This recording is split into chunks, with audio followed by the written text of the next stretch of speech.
आपका अपना channel India A1 news, जो रखे आपको A1। शुरू करें? बताएं निरंजन, करें? एक आपके साथ ही बंधु रह गए।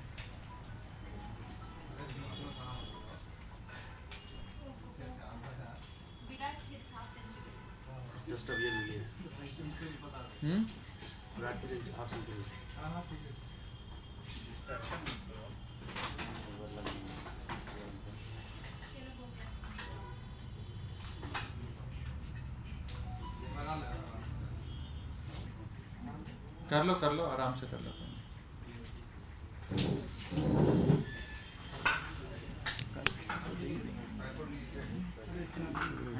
दो बार फोन इसको दोबारा भेजिए, इसकी ये इन्फॉर्मेशन दे दीजिए। तो then maybe consider, maybe इसके बाद दे देंगे।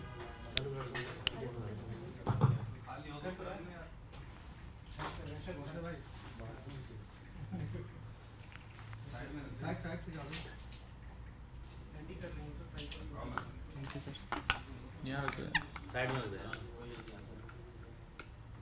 संदीप अपना ऑन था ना। कोई नहीं, नीचे रख दो, ठीक है।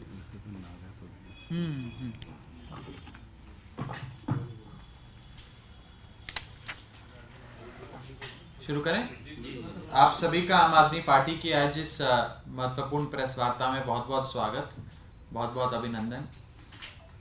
साथियों, बीजेपी पिछले कुछ दिनों से लगातार माननीय मुख्यमंत्री अरविंद केजरीवाल जी, जो ना सिर्फ आम आदमी पार्टी के राष्ट्रीय संयोजक हैं, नेशनल कन्वीनर हैं, बल्कि आगामी चुनावों में राजस्थान, मध्य प्रदेश, छत्तीसगढ़, मिजोरम, इन तमाम राज्यों में आम आदमी पार्टी के स्टार कैंपेनर भी हैं। उनके खिलाफ लगातार कैरेक्टर असैसिनेशन के अटेम्प्ट्स कर रही है और ख़ास तौर पे अपने सोशल मीडिया हैंडल्स के ज़रिए उनकी छवि को खराब करने के लिए, उनकी इमेज को तार-तार करने के लिए एक बहुत ही डेरिगेटरी, डेफेमेटरी, विलिफिकेशन कैंपेन चला रही है। बीजेपी के इस षड्यंत्र के खिलाफ और अरविंद केजरीवाल जी की ये कैरेक्टर असैसिनेशन करने का जो प्रयास बीजेपी कर रही है, उसके खिलाफ आम आदमी party election commission of India में शिकायत दर्ज कराने जा रही है। आम आदमी पार्टी के राष्ट्रीय सचिव पंकज गुप्ता जी, जो आज इस प्रेस वार्ता में आपके समक्ष बैठे हैं, उन्होंने इलेक्शन कमीशन से आम आदमी पार्टी की ओर से समय मांगा है। हमने आज एक चिट्ठी के माध्यम से इलेक्शन कमीशन से ये रिक्वेस्ट करी है कि आप जल्द से जल्द, हो सके तो आज, नहीं तो कल, हर सूरत में हमें समय दें। हम आपके सामने अपना एक वफद यानी कि एक डेलीगेशन लेकर आना चाहते हैं और हमारा वो प्रतिनिधिमंडल पूरे सिलसिलेवार तरीके से बताएगा कि कैसे भाजपा के लोग अरविंद केजरीवाल जी, जो आम आदमी पार्टी के राष्ट्रीय संयोजक हैं, आम आदमी पार्टी के स्टार कैंपेनर हैं, उनकी छवि खराब करने के लिए कैरेक्टर असैसिनेशन का षड्यंत्र अपने सोशल मीडिया हैंडल्स के माध्यम से रच रही है। हमें उम्मीद है कि इलेक्शन कमीशन हमें जल्द से जल्द समय देगा और इस मामले को पूरी गंभीरता से, इसका संज्ञान लेते हुए इसमें कार्रवाई करेगा। मैं 2-4 महत्वपूर्ण चीजें इस संदर्भ में आपको बताना चाहता हूं। पहली चीज तो यह है कि कोई भी शख्स इस प्रकार का मिस्चीवियस, मिसलीडिंग, डेफेमेटरी, डेरिगेटरी, स्लैंडरस कैंपेन किसी भी शख्स के खिलाफ नहीं चला सकता। खास तौर पे चुनावों के भीतर तो बिल्कुल नहीं चला सकता, क्योंकि इस प्रकार के कैंपेन के माध्यम से आप एक पॉलिटिकल पार्टी और एक नेता की छवि खराब कर फ्री एंड फेयर इलेक्शंस का जो एक मूल सिद्धांत है भारत के लोकतंत्र का, उसे कमजोर करते हैं। 5 नवंबर 2023 यानी कि आज से कुछ दिन पहले दिल्ली बीजेपी ने अपने सोशल मीडिया हैंडल्स पे, ट्विटर, एक्स पर फेसबुक पर, इंस्टाग्राम पर एक मिसलीडिंग और एक डेरोगेटरी वीडियो डालकर अरविंद केजरीवाल जी की छवि को चोट पहुंचाने की कोशिश करी। उस कंटेंट को बीजेपी के तमाम ऑफिशियल हैंडल्स ने सर्कुलेट किया, बीजेपी के ऑफिस बियरर्स ने उसे शेयर किया, और खास तौर पे बीजेपी के राजस्थान, बीजेपी के छत्तीसगढ़ और बीजेपी के मध्य प्रदेश के जो ऑफिशियल सोशल मीडिया हैंडल्स हैं, फेसबुक, ट्विटर और इंस्टाग्राम, उन सब पर उसे खूब प्रचारित किया गया, शेयर किया गया, चलाया गया। ये कंटेंट जो ओरिजिनेट दिल्ली भाजपा के एक्स प्लेटफॉर्म, ट्विटर प्लेटफॉर्म पे हुआ था, वहां से जाते जाते राजस्थान, मध्य प्रदेश और छत्तीसगढ़, वो 3 राज्य जहां महत्वपूर्ण राज्यों के चुनाव चल रहे हैं इस समय, मॉडल कोड ऑफ कंडक्ट लगा हुआ है, आचार संहिता लागू है, उस दौरान इन लोगों ने उस कंटेंट को वाइडली सर्कुलेट किया, शेयर किया और न जाने कितने हजारों व्हाट्सएप नंबर्स पर भी उसे ब्रॉडकास्ट किया। इसके खिलाफ आम आदमी पार्टी कंप्लेंट करने के लिए इलेक्शन कमीशन के भीतर जाएगी। मैं आपको बता दूं, ये कंटेंट केवल misleading, slanderous, libellous, derogatory, defamatory, fabricated, mischievous, misleading, malicious ही नहीं है, ये उसके साथ साथ आईपीसी की धारा 171G, 499 और 500 का वायलेशन है। ये रिप्रेजेंटेशन ऑफ पीपल एक्ट का सेक्शन 123 सब सेक्शन 4 का वायलेशन, और ये मॉडल कोड ऑफ कंडक्ट के कानून के क्लॉज 4.4.2 का भी सीधे तौर पे वायलेशन है। मैं फिर से दोहरा देता हूं, ये आईपीसी यानी कि इंडियन पीनल कोड के धारा 171G, धारा 499 और धारा 500 का वायलेशन है। ये content representation of peoples act के सेक्शन 123 सब सेक्शन 4 का वायलेशन है, और ये content model code of conduct का जो रूल्स हैं, जो कानून है, उसके क्लॉज 4.4.2 का भी सीधे तौर पे वायलेशन है। साथियों, ये कोई पहली बार नहीं है कि भाजपा ने आम आदमी पार्टी के नेताओं की छवि खराब करने के लिए इतने निचले स्तर की राजनीति करी और इस प्रकार के गंदे बेहुदा कंटेंट को बनाकर अपने सोशल मीडिया हैंडल्स पर डाला। ये लगातार ऐसा करते आए हैं।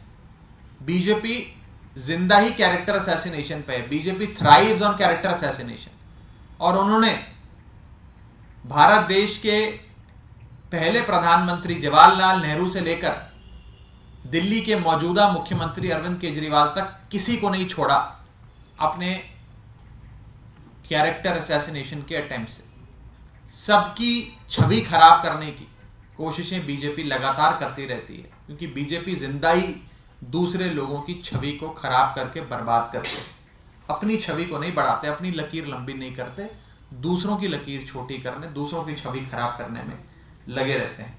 और इसी के साथ साथ मेरी आम आदमी पार्टी की हम सब की उम्मीद है कि इलेक्शन कमीशन ऑफ इंडिया, जो एक निष्पक्ष संस्था माना जाता है, वो जरूर हमारी इस चिट्ठी का, इस पत्र का संज्ञान लेते हुए हमें समय देंगे।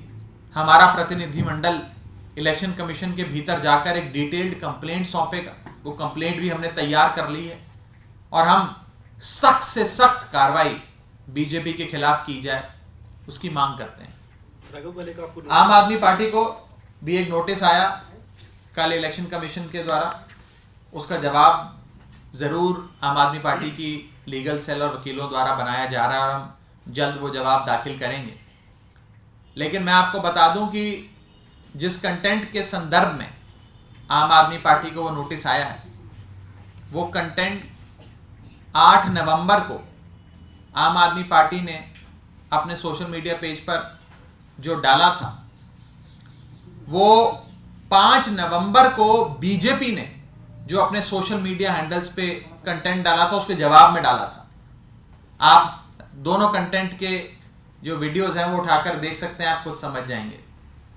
दुख की बात यह है कि आम आदमी पार्टी को नोटिस आ गया, लेकिन बीजेपी को कोई नोटिस नहीं आया। हम उम्मीद करते हैं कि हमारी कंप्लेंट के बाद अवश्य भाजपा को भी नोटिस दिया जाएगा और उनसे भी सवाल जवाब किए जाएंगे कि भाई आपने 5 नवंबर को अपने सोशल मीडिया हैंडल्स पर, और खास तौर पे ऐसे सोशल मीडिया हैंडल्स जो चुनावी राज्यों में भाजपा के ऑफिशियल सोशल मीडिया हैंडल्स हैं, उनके माध्यम से कैसे अरविंद केजरीवाल जी के खिलाफ एक पाक साफ आदमी, एक ईमानदार आदमी जो देश की सेवा में लगा हुआ है, उस आदमी की छवि खराब करने के लिए इतना दूषित और इतना बेहुदा कंटेंट डाला। इसका जवाब मुझे विश्वास है कि इलेक्शन कमीशन जरूर भाजपा से मांगेगी।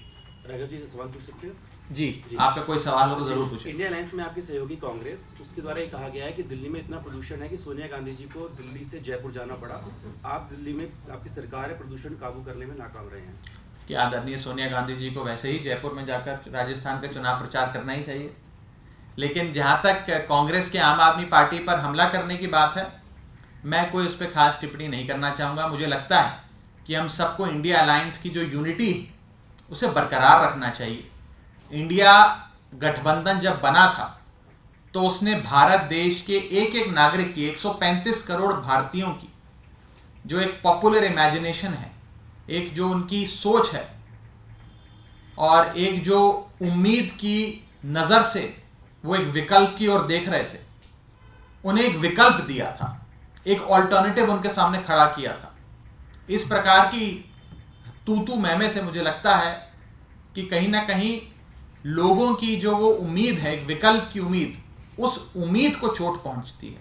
हमें हर संभव प्रयास करना चाहिए कि इंडिया अलायंस हमारा मजबूती से खड़ा रहे और जिस संकल्प के साथ इस गठबंधन को जन्म दिया गया था उस संकल्प को हम ना भूलें। एकजुट होकर देश से डिक्टेटरशिप, महंगाई, बेरोजगारी, तानाशाही दूर करने के लिए एकजुट होकर चुनाव लड़ें।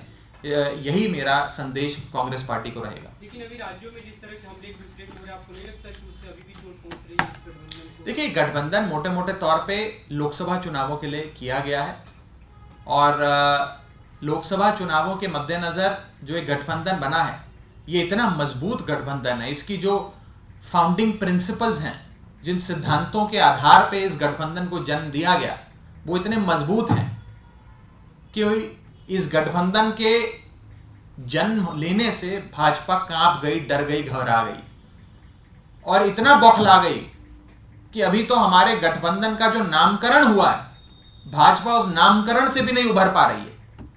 अभी भी हमारे नाम को कैसे तोड़ मरोड़ कर जनता के सामने पेश किया जाए, बीजेपी उसी में ही उलझी हुई है।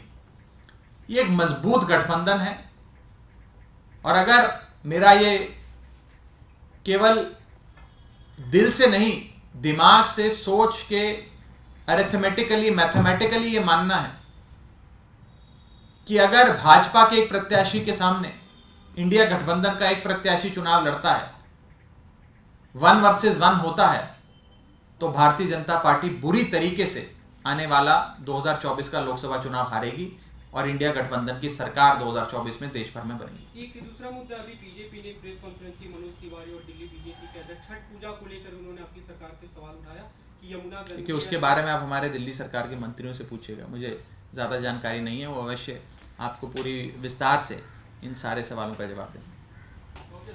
Thank you.